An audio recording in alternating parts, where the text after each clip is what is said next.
Why our town? Why our home? Why my son or husband or wife or sister or friend? Why?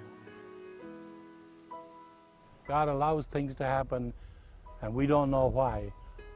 But when we look back, we always hear the good things that happened as a result. Sometimes you think that it happens to bring people closer together and helps you put life in perspective.